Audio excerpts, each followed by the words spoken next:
High Marshal Throck Vaughn stood on the bridge of his flagship, the Dominion's Fang, and looked at the star map floating in front of him.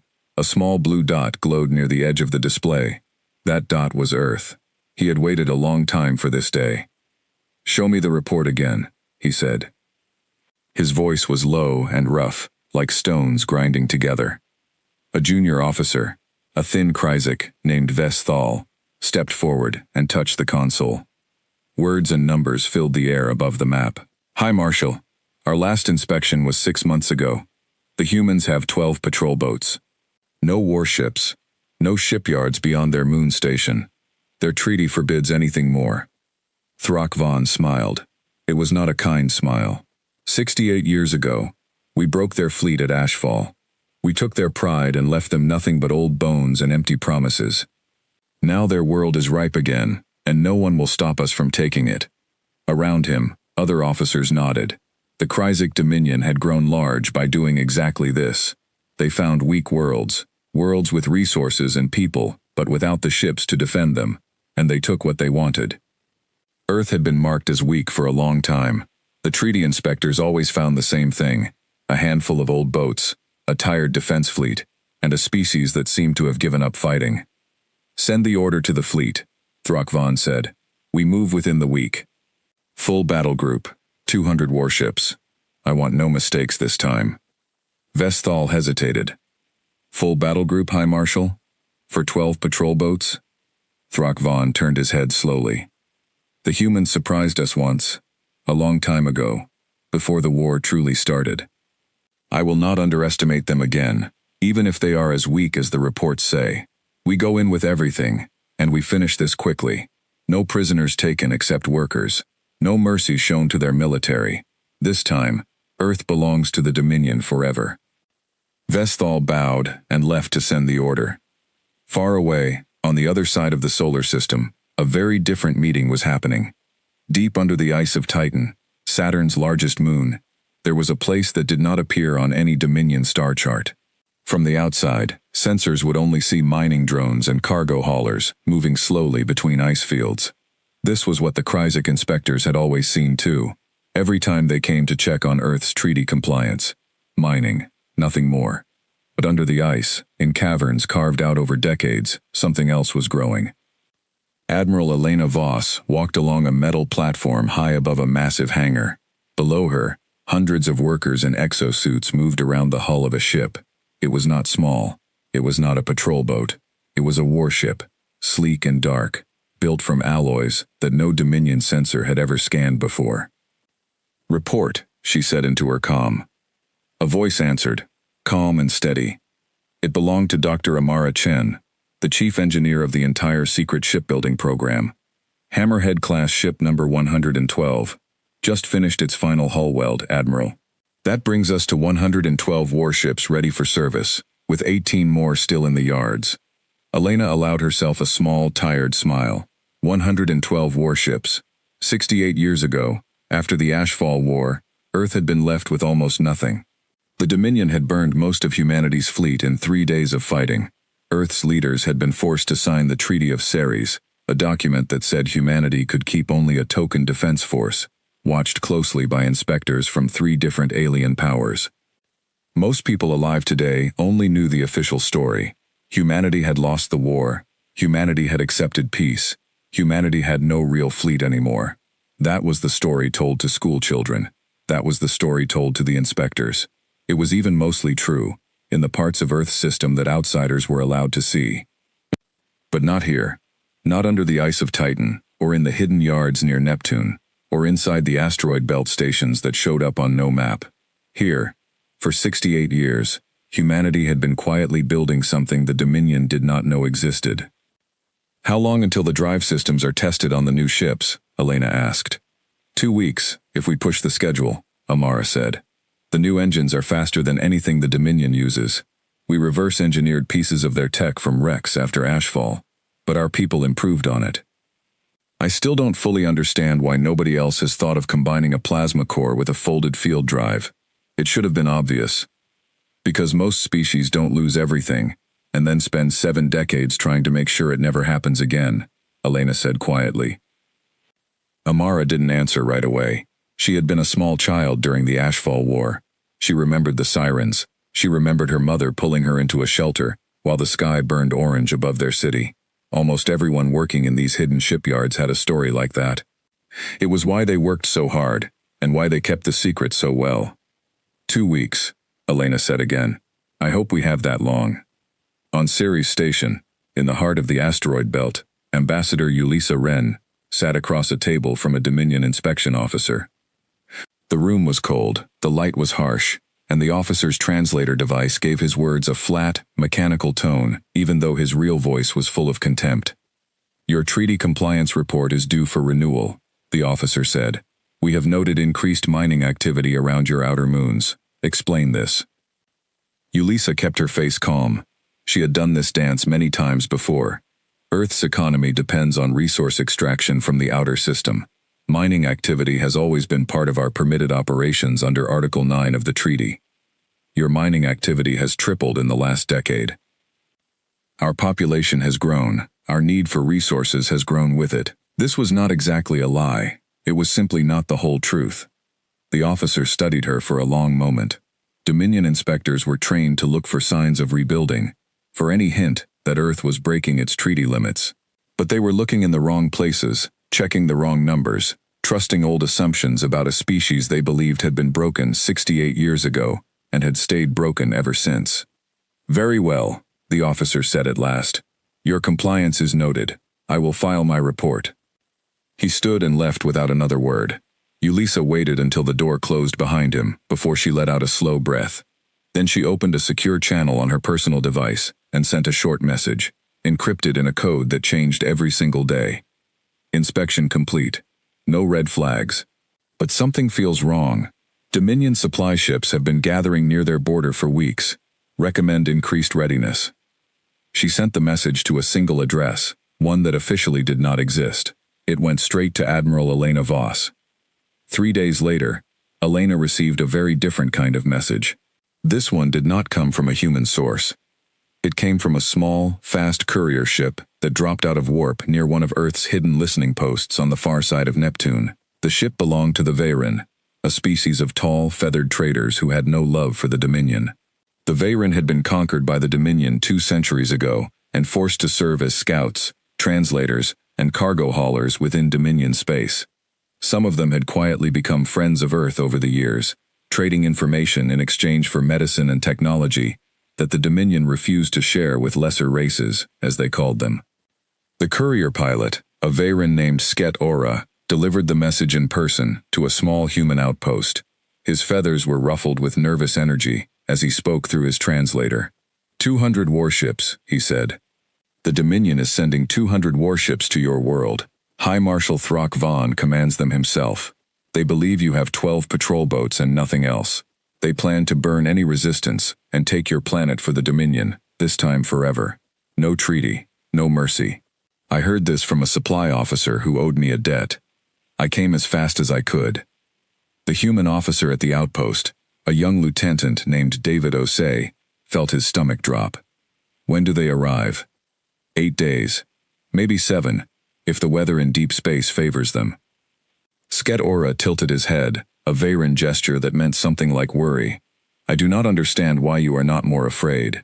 Your world truly has only 12 ships, does it not? That is what everyone believes. David Osei managed a small, tight smile. That's what everyone believes, yes. He did not explain further. Instead, he thanked the Veyron pilot, gave him supplies for his journey home, and sent the message racing across the solar system, on the fastest secure channel Earth had. It reached Titan within minutes. Elena Voss read the message twice. Then she called an emergency meeting of Earth's Joint Defense Council, the small group of people who knew the truth about the hidden fleet.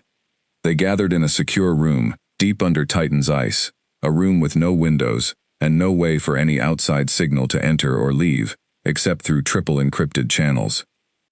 200 warships, she said, once everyone had settled into their seats. Under Throck Vaughn himself, 7 to 8 days out. President Miriam Castellano, the head of Earth's council, closed her eyes for a moment. She was old enough to remember the HFY War as a teenager, old enough to remember watching cities burn on the news feeds, old enough to remember the shame of signing the Treaty of Ceres. We always knew this day might come, she said. We built for this day. Are we ready? Elena looked at Amara Chen, who sat at the far end of the table with a datapad full of numbers. 112 Hammerhead-class warships fully operational, Amara said. 18 more in final construction. But they won't be combat-ready in time.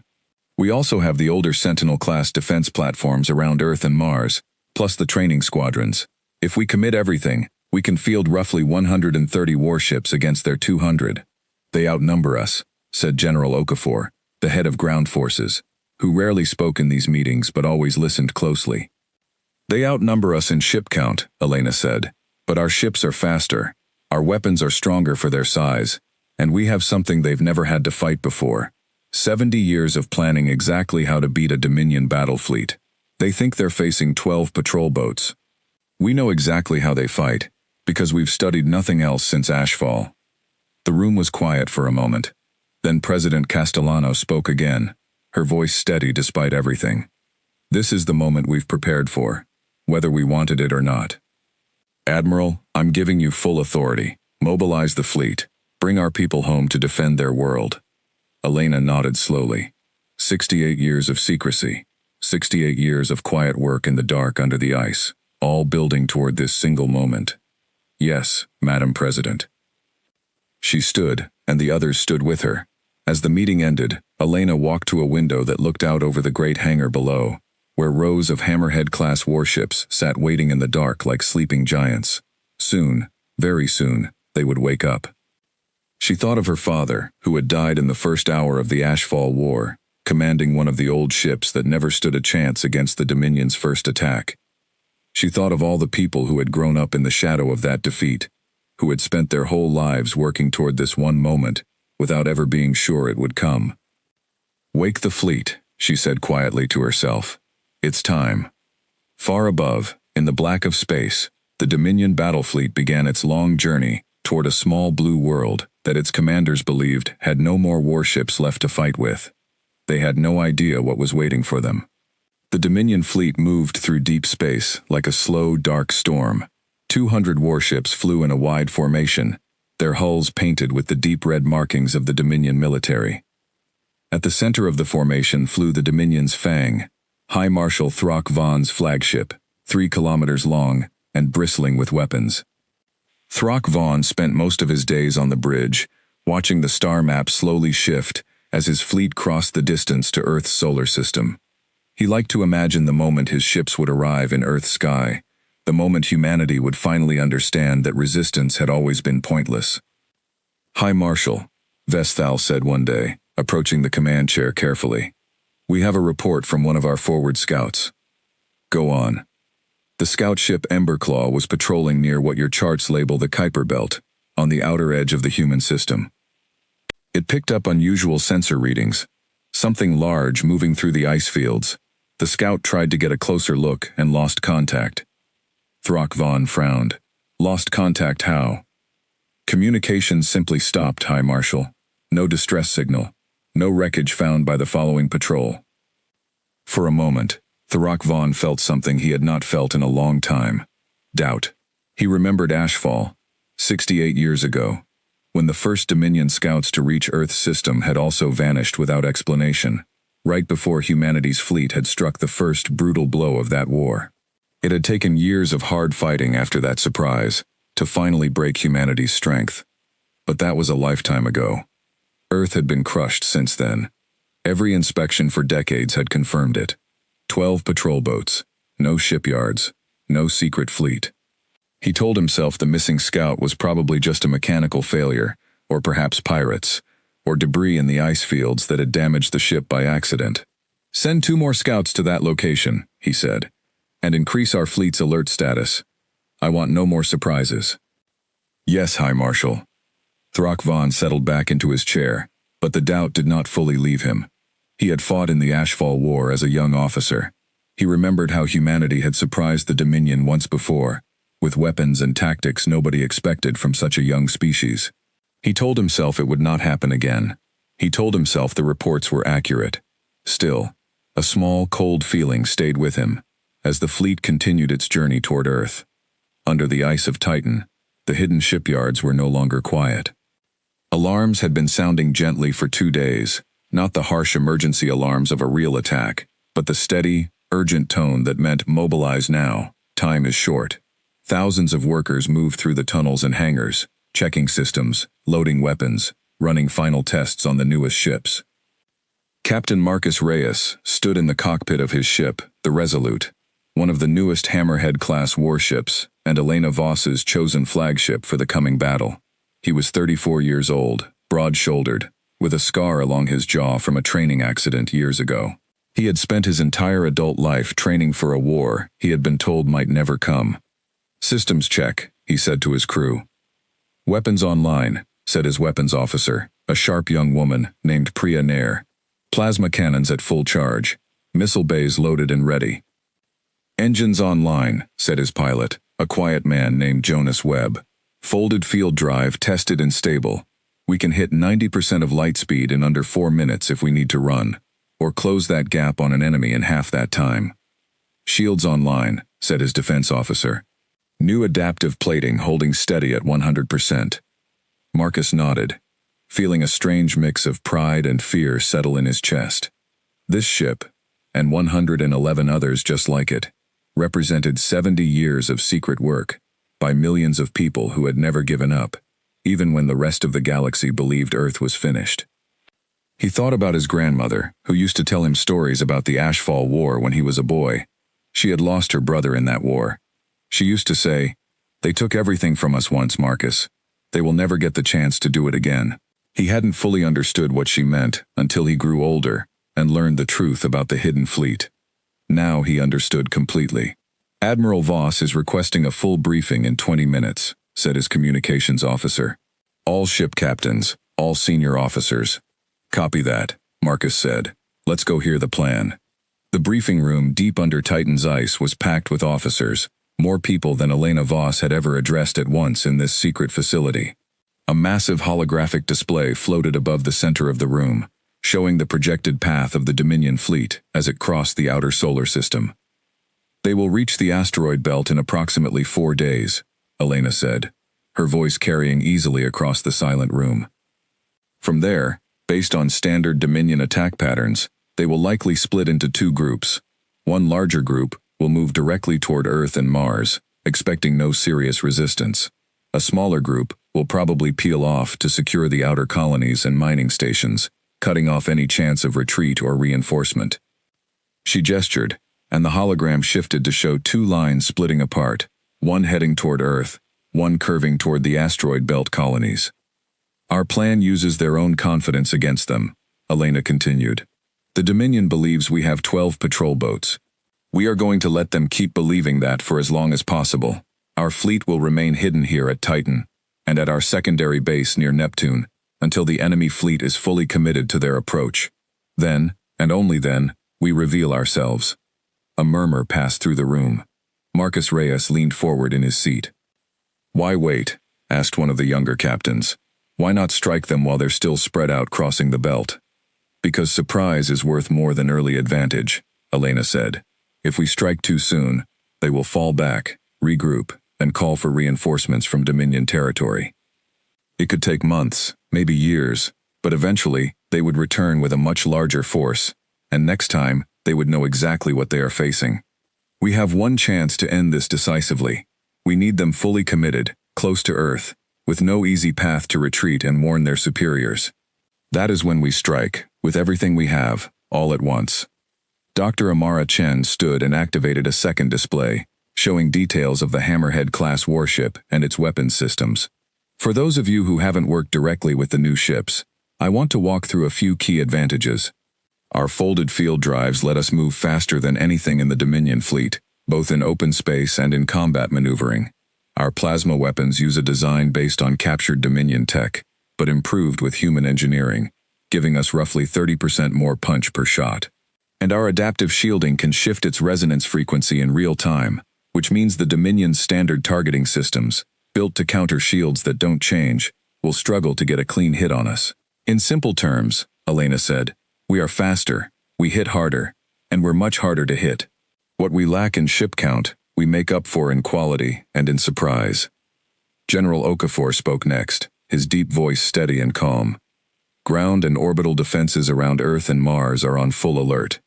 Civilian populations in major cities are being quietly moved to shelters, framed as a routine drill so as not to cause panic or alert any Dominion spies who might still be watching our public communications. What about casualties? Asked Captain Reyes. Best estimate? The room went quiet. Elena did not look away from the question. I won't lie to any of you. Even with every advantage we have, this will not be a bloodless victory. We are facing 200 warships, crewed by an enemy, with 68 years more combat experience than most of our crews have ever had. Some of you in this room will not come home. I wish I could tell you differently. Nobody spoke. The weight of her words settled over the room like a heavy blanket. But I will also tell you this, Elena continued, her voice growing firmer. Every person in this fleet chose to be here. Every person on this fleet has trained for this moment their entire adult life. We are not the desperate, broken people the Dominion remembers from Ashfall. We built this fleet ourselves, in secret, under impossible pressure, for almost 70 years, because we swore that what happened to our parents and grandparents would never happen to us. Today, we get to prove that oath meant something. Marcus felt something tighten in his chest, not fear this time, but resolve. Around the room, he could see the same look on other faces, pride, determination, a readiness that had been building for decades, finally about to be tested. Return to your ships, Elena said. Final preparations begin now. We move to intercept position within 48 hours. 2 days later, near the edge of the asteroid belt, a small Dominion scout ship called Ember Claw's Sister moved cautiously through a field of tumbling rock and ice. Its sensors swept the darkness, searching for any sign of the trouble that had swallowed its sister ship days earlier. The pilot, a nervous young Kryzik named Oreth Dahl, watched his display carefully. Nothing, just rock, ice, and the faint background hum of deep space radiation. Then, for just a fraction of a second, something flickered on his sensors. A shape, large, moving fast, gone almost as soon as it appeared, hidden behind the natural cover of a tumbling asteroid. Oreth Dahl's hands trembled slightly as he opened a channel back to the main fleet. This is Ember Claw's Sister, reporting contact, unknown large vessel, bearing. The channel cut off. Back on the Dominion's Fang, Thurok Vaughn received the interrupted message with a growing sense of unease. 2 scout ships now, both silenced in the same region of space. He stared at the star map for a long moment, his mind returning again and again to memories of Ashfall, memories he had tried for decades to leave behind. Increase our approach speed, he finally ordered. I want the main fleet through the belt and in clear space, as quickly as possible. Whatever is out there, I intend to be ready for it. He did not yet know how right he was to be worried, nor how wrong he still was about the true scale of what waited ahead. Behind the rocks and ice of the asteroid belt, dozens of human scout ships were already tracking his fleet's every move, relaying information back to Titan in a steady, silent stream. The trap, 70 years in the making, was closing slowly around the Dominion fleet, and they had no idea it was even there. The Dominion fleet cleared the asteroid belt on the 4th day, moving into the open space between Mars and Earth. 200 warships spread out in their standard invasion formation, red hulls catching the distant light of the sun. From the bridge of the Dominion's Fang, Thurok Vaughn looked out at his fleet with a familiar mix of pride and impatience. Soon, very soon, Earth would belong to the Dominion completely. Status of the human defenses? He asked. Vestal checked his console. Standard orbital patrol activity around Earth and Mars, High Marshal. 12 patrol boats confirmed, exactly as our records indicate. No unusual troop movements, no unusual fleet activity. The humans appear unaware of our approach. Good, Thurok Vaughn said. But the unease from the missing scout ships still sat in the back of his mind, like a stone he could not shake loose from his boot. He did not know that, at that very moment, every single one of his ships was being tracked by human sensors hidden across the solar system, on asteroids disguised as mining outposts, on Mars's smaller moon Deimos, on stealth satellites that had been silently orbiting for decades without ever once being detected. He did not know that a message had already reached Titan, confirming, that the Dominion fleet had committed fully to its approach, with the bulk of its ships now less than a day from Earth orbit, and no easy path back to friendly territory, without passing back through space, that human forces now controlled. He did not know that the trap was ready to close. On Titan, in the command center deep beneath the ice, Admiral Elena Voss stood in front of the same holographic display that had shown the Dominion fleet's approach for days. Now the display showed something new. Bright blue markers representing 112 human warships, positioned in hidden formations across the solar system, ready to move. "They're fully committed," said her tactical officer, a calm woman named Captain Yuki Tanaka. "Main force is holding a standard approach pattern toward Earth and Mars. A secondary group of 40 ships has broken off toward the outer colonies, as predicted." "Then it's time," Elena said. She turned to the wider room, where senior officers and technicians waited for her order. Somewhere far above, in the black of space, the crews of 112 warships sat at their stations, waiting for the same signal. "All ships," Elena said, her voice carried by the fleet-wide channel to every vessel in the hidden fleet. "This is Admiral Voss. The enemy has entered our system believing we cannot fight back. For 68 years, we have let the galaxy believe that lie, so that on this day, we could prove it wrong. Move to intercept positions, reveal formation. It's time to remind them what happens when they threaten Earth." Across the solar system, engines that had been running silently for hours suddenly flared to full power. Stealth systems that had hidden ships behind asteroids, moons, and empty stretches of space began to power down, no longer needed. 112 Hammerhead-class warships surged out of hiding, forming up into attack formations, moving to place themselves directly in the path of the advancing Dominion fleet. Aboard the Dominion's Fang, alarms began sounding across the bridge, harsh and sudden. Vesthal stared at his console in confusion, then in growing horror. "High Marshal, multiple new contacts. Dozens of them. No, more than that." His hands moved rapidly over the controls, trying to make sense of what he was seeing. "High Marshal, sensors are reading over 100 large warships, appearing from what looked like empty space, positioned directly in our path." Tharak Vaughn felt something cold settle in his chest. "That's impossible. Confirm the reading." "Confirmed, High Marshal. 112 human warships, previously undetected, now fully revealed, and forming attack formation approximately 200,000 kilometers ahead of our lead ships." For a moment, the bridge of the Dominion's Fang was completely silent. Every officer stared at the display, at the sudden bloom of blue markers that had appeared where their sensors had shown nothing but empty space just minutes before. The humans, the same species that Dominion reports had described as having 12 patrol boats and no shipyards, had somehow built and hidden more than 100 capital ships, without a single inspector ever noticing. "How," Tharak Vaughn said quietly, "is this possible?" No one on the bridge had an answer. Far behind the Dominion fleet, deep within the human command network, Dr. Amara Chen watched the same reveal unfold on her own displays, and allowed herself a small, satisfied smile. It had taken 68 years of careful, patient work to reach this moment. The story of how it had happened was one she knew better than almost anyone alive. After the HFY War, Earth's leaders had faced an impossible choice. The Treaty of Ceres demanded near-total disarmament, watched constantly by outside inspectors. Any obvious attempt to rebuild a fleet would have brought immediate, overwhelming retaliation from the Dominion and its allies. So instead, Earth's engineers and scientists had taken a different path. They built their shipyards not on Earth, not on the Moon, not anywhere an inspector might casually visit, but deep beneath the ice of Titan and in hollowed-out asteroids near Neptune, places so far from Earth and so unremarkable that no inspector ever thought to look closely. They disguised their work as mining operations, and over decades, real mining did happen there too, providing a steady stream of raw materials that fed directly into secret shipbuilding, materials that never showed up in official trade records because they never needed to be shipped anywhere else. Every inspection focused on Earth, the Moon, and Mars, exactly where the treaty said humanity's forces should be. Nobody thought to check a supposedly minor ice moon of Saturn for anything more than routine resource extraction. The engineering itself had been just as important as the secrecy.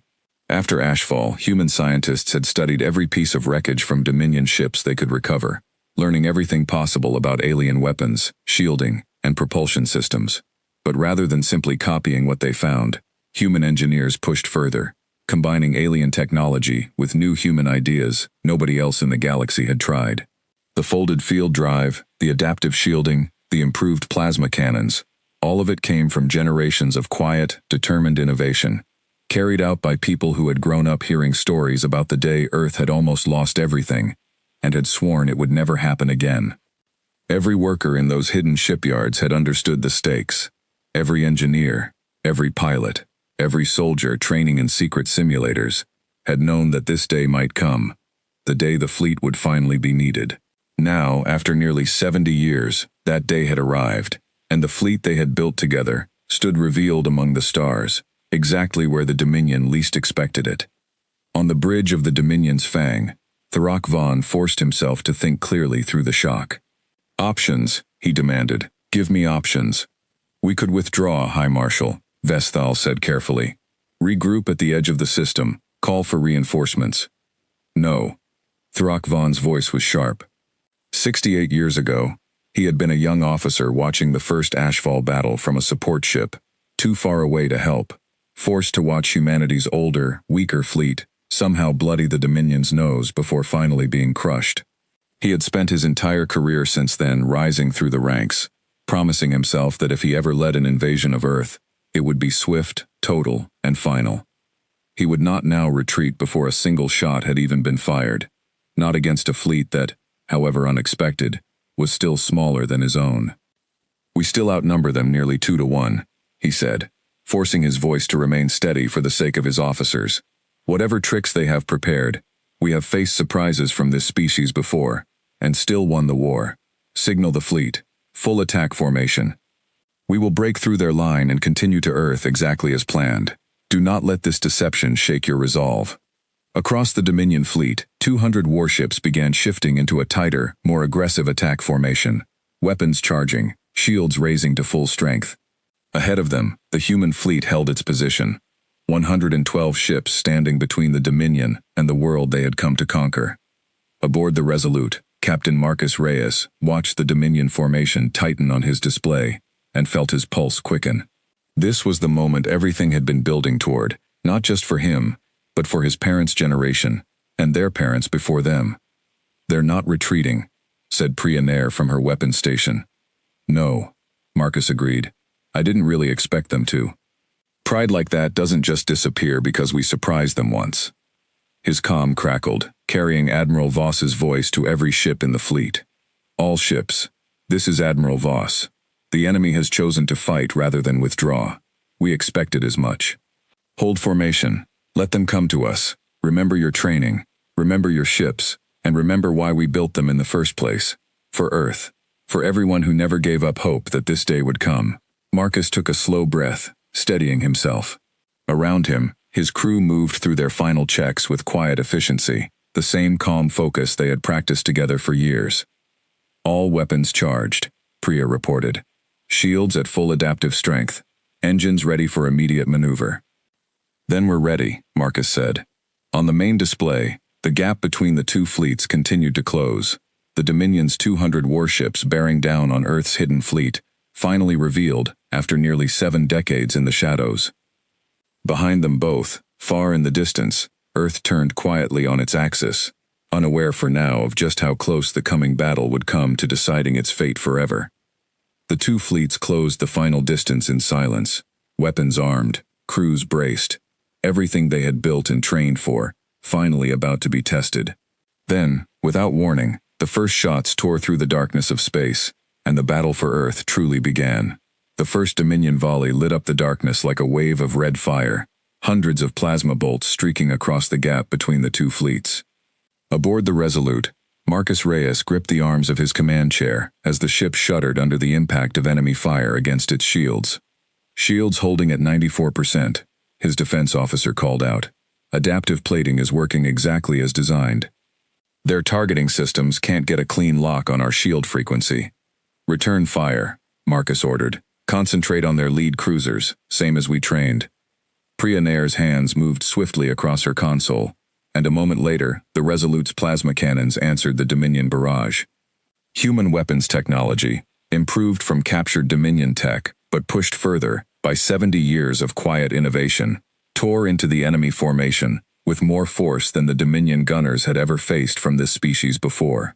A Dominion cruiser near the front of the formation took 3 direct hits and broke apart in a silent flash of light. Across the battlefield, the same story repeated itself again and again.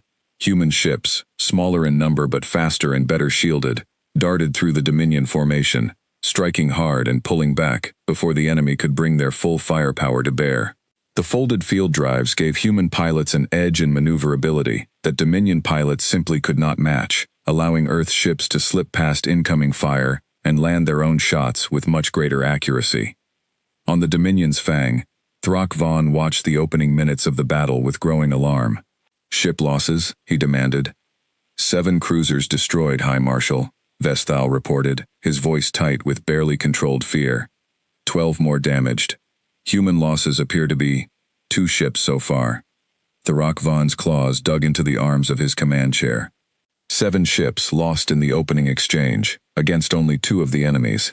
This was not how the invasion of a supposedly defenseless world was supposed to go. "Concentrate our fire," he ordered. "Pick a section of their line, and overwhelm it with numbers. We still have them outnumbered. Use that advantage before it costs us the entire fleet." The Dominion fleet shifted tactics, dozens of warships turning to focus their combined firepower on a smaller section of the human formation. It was a brutal, simple strategy, and it began to work. 3 human ships near the edge of the formation found themselves suddenly facing concentrated fire from 20 Dominion warships at once. "Admiral, the Vigilant and Falcon's Cry are taking heavy damage," Yuki Tanaka reported from the command ship. "Their shields won't hold much longer under that kind of concentrated fire." Elena Voss studied the tactical display, watching the battle unfold in real time from her position aboard the command vessel Endeavour, safely positioned behind the main battle line, where she could direct the fleet without being caught in the thick of close combat. "Send the 3rd Squadron to reinforce that section," she ordered, "and signal the Vigilant and Falcon's Cry to fall back to the 2nd defensive line. We planned for this. Don't let pride cost us ships we can save." The orders went out immediately, and a fresh squadron of 20 human warships surged forward to relieve the pressure on the beleaguered ships. The battle, which had begun as a wide, chaotic clash between 2 fleets, was slowly beginning to take the shape that Earth's commanders had planned for during years of simulation and preparation. Aboard the Resolute, the fighting had grown fierce and personal. A Dominion destroyer had broken through the outer formation, and now pursued Marcus's ship at close range, weapons blazing. "They're locked onto us," Priya called out. "Persistent target lock. They're not giving up the chase." "Jonas, evasive pattern 7, Marcus ordered. His pilot's hands flew across the controls, and the Resolute dove sharply, rolling through a tight spiral that put a tumbling piece of destroyed hull debris between them and the pursuing Dominion ship for just long enough to break the weapons lock. "Now, Priya, hit them," Marcus said. The Resolute spun back around, weapons already charged, and fired a full spread of plasma cannon shots directly into the destroyer's engine section. The Dominion ship's drive core flared bright, then went dark, leaving it crippled and drifting. "Their engines are dead," Priya confirmed. "They're out of the fight." Marcus allowed himself half a second of relief before turning his attention back to the wider battle. On his tactical display, he could see the overall shape of the fight. Human ships weaving through Dominion formations, striking hard, falling back, letting their superior speed and shielding wear down an enemy that still had them outnumbered by ships, if not by skill. "Admiral Voss is signaling all captains," his communications officer reported. "She wants a status update on enemy flagship position." Marcus checked his display. The Dominion's Fang had pulled back slightly from the main battle line, staying protected behind a screen of escort ships, directing the fight from relative safety, just as Elena Voss was doing for the human fleet. "Enemy flagship holding position at the rear of their formation," Marcus reported. "Heavily escorted. They're not committing it to direct combat yet." "Copy that," came the reply. "Admiral wants squadron leaders to begin closing the pincer. Time to make them regret bringing that many ships into a fight they can't win." Nearly 2 hours into the battle, the tide had clearly begun to shift. Dominion losses had climbed past 60 ships, more than a quarter of their original fleet, while human losses, though painfully real, remained far lower, a testament to both superior technology and decades of careful tactical planning. But victory was not coming without cost. Aboard the Falcon's Cry, a fire had broken out in the engine room after a lucky Dominion hit found a weak point in the adaptive shielding during a moment of overlap between frequency shifts. The crew fought desperately to contain the blaze, while the ship limped toward the safety of the second defensive line, escorted by two smaller vessels. Elena Voss watched the reports come in with a heavy heart, each name of the wounded and the dead a weight she carried personally, even as she continued directing the larger battle with the same calm focus she had shown throughout. She had known, when she gave the order to reveal the fleet, that this moment would come. Knowing it did not make it easier. "Admiral," Yuki Tanaka said quietly. "Several of the smaller alien species serving in the Dominion fleet, conscripted crews from worlds the Dominion previously conquered, are beginning to break formation. Some appear to be attempting surrender rather than continuing to fight for a cause that was never truly theirs." Elena nodded slowly. This too had been part of the plan, though never guaranteed. The Dominion's fleet was not made up entirely of loyal Krezk soldiers. Many crews came from conquered worlds, forced into service, given little reason to fight to the death for an empire that had taken everything from them, just as it had once tried to take everything from Earth. "Signal those ships," Elena said. "Offer surrender terms, safe passage, fair treatment, and eventual return to their home systems if they stand down now. We're not here to conquer anyone. We're here to defend our home and end this threat." The message went out across open channels, and within minutes, a dozen conscripted Dominion vessels began peeling away from the main battle, powering down their weapons and drifting clear of the fighting, their crews choosing survival over loyalty to an empire that had never earned it. On the Dominion's Fang, Tharak Vaughn watched his fleet's cohesion begin to crumble with a growing sense of desperation. 60 ships lost, a dozen more surrendering outright, human ships continuing to strike with devastating precision, while somehow avoiding the kind of catastrophic losses his own fleet was suffering. "High Marshal," Vesthal said, his voice barely steady, "several squadron commanders are requesting permission to withdraw." "Denied," Tharak Vaughn snapped, though even he could hear the strain in his own voice. "We came here to conquer this world. I will not return to the Dominion Council having lost to a species we already defeated once." But even as he said the words, he knew something had fundamentally changed. This was not the broken, defenseless Earth that had surrendered 68 years ago. This was a new Earth, one that had spent 7 decades preparing quietly, patiently, for exactly this moment, and now that preparation was tearing his fleet apart, piece by piece. "Bring the Dominion's Fang forward," he finally ordered, his pride refusing to let him retreat, even as the battle continued turning against him. "I will lead the counterattack myself. If we can strike their command ship, we can still break their formation and turn this battle around."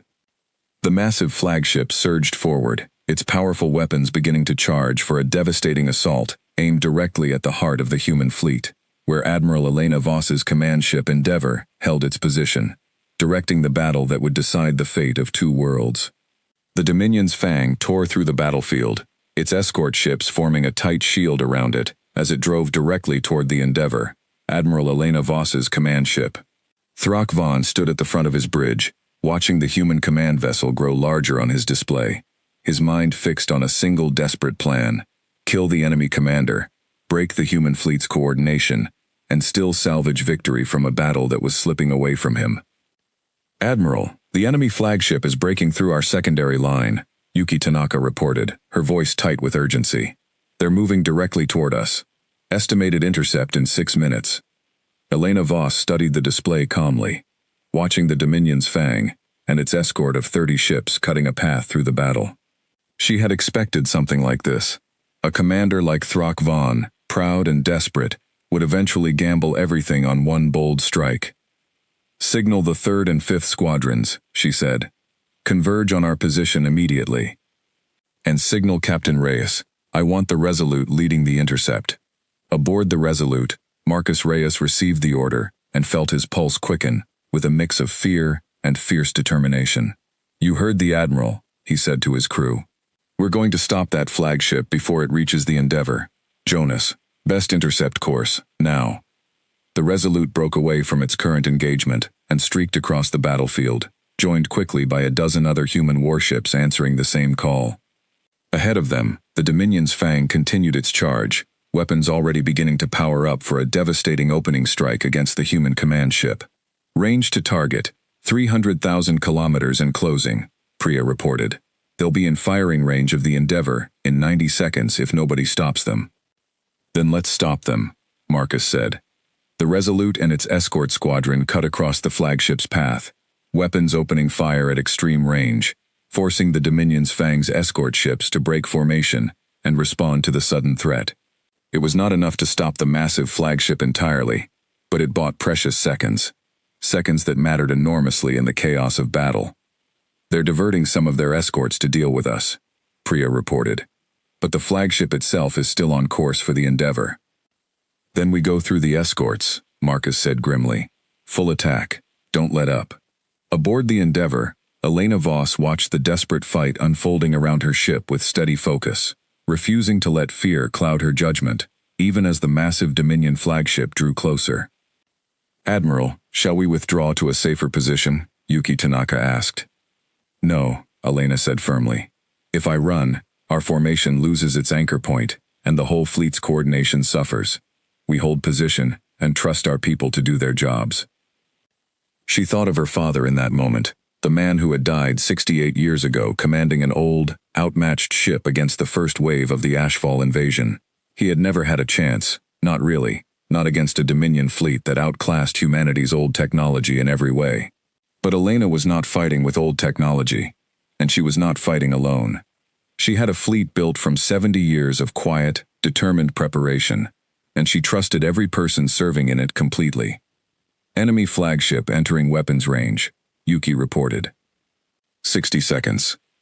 Hold steady, Elena said. Let our escorts do their work. Around the Endeavour, a tight formation of human warships closed ranks, their combined shields and weapons forming a protective wall against the approaching Dominion flagship. At the same time, Marcus Reyes and the Resolute finally broke through the last of the flagship's escort screen, bringing the massive Dominion vessel into direct firing range. All weapons, target the flagship's forward shield generators, Marcus ordered.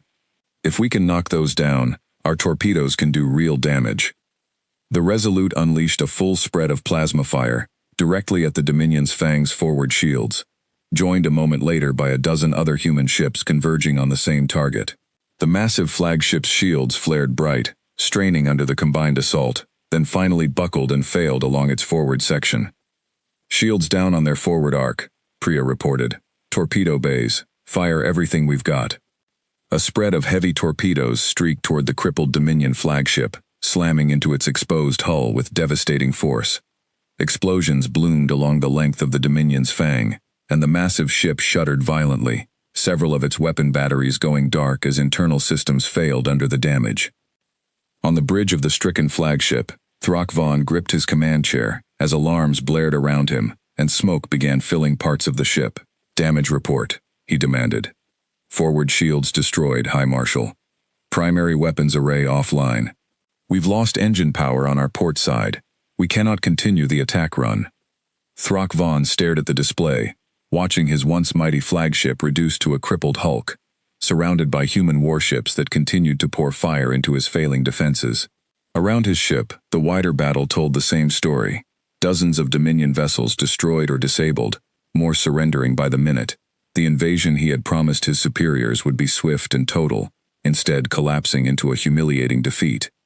For a long moment, pride warred with reason in his mind. Then, finally, reason won. Signal full retreat, he said quietly, the words tasting bitter in his mouth. All remaining ships, break off and withdraw from the system immediately. This battle is lost. Across the battlefield, the order to retreat spread quickly through what remained of the Dominion fleet. Ships that could still maneuver turned away from Earth's defenders, fleeing back toward the edge of the solar system, as quickly as their damaged engines could carry them. Human ships did not pursue far, content to let the shattered remains of the invasion force limp away, their message delivered clearly enough without further bloodshed. Aboard the Resolute, Marcus Reyes watched the retreating Dominion fleet on his display, and finally allowed himself to breathe out a long, shaky breath of relief. Confirm enemy withdrawal, he said. Confirmed, Priya said, her voice full of quiet disbelief and growing joy. They're running, Captain. They're actually running. Across the fleet-wide channel, Admiral Voss's voice carried to every ship still standing. All ships, this is Admiral Voss. The enemy fleet is in full retreat. Cease pursuit at the system boundary. Today, Earth stands defended. Today, the galaxy learns that our world is not the easy target they believed it to be. Cheers broke out across dozens of human ships, exhausted crews celebrating a victory that had cost them dearly, but had, in the end, secured everything they had fought to protect. Marcus leaned back in his command chair, closing his eyes for a moment, thinking of his grandmother's words from so many years ago. They took everything from us once. They will never get the chance to do it again. Today, that promise had finally been kept. In the weeks that followed, news of the battle spread quickly across known space. The story of Earth's hidden fleet, built in secret over 7 decades and revealed only when the planet's survival demanded it, became one of the most talked-about events in recent galactic history. Species who had once dismissed humanity as a broken, harmless world now looked at Earth with newfound respect, and in some cases, newfound caution. The Veyron, long suffering under Dominion rule, saw in Earth's victory a spark of hope for their own eventual freedom. Skedora, the pilot who had first warned humanity of the coming invasion, returned to Titan not long after the battle to formally request an alliance between his people and Earth. An alliance Elena Voss was more than willing to discuss. The Dominion Council, humiliated by Throck Vaughn's disastrous defeat, quietly withdrew their claims on Earth's system entirely, unwilling to risk another costly confrontation with a species that had proven far more dangerous than their old reports had ever suggested. Throck Vaughn himself was stripped of his command, his career effectively ended by the scale of his failure. On Earth, President Miriam Castellano addressed the entire planet in a broadcast unlike any given since the dark days of the HFY War.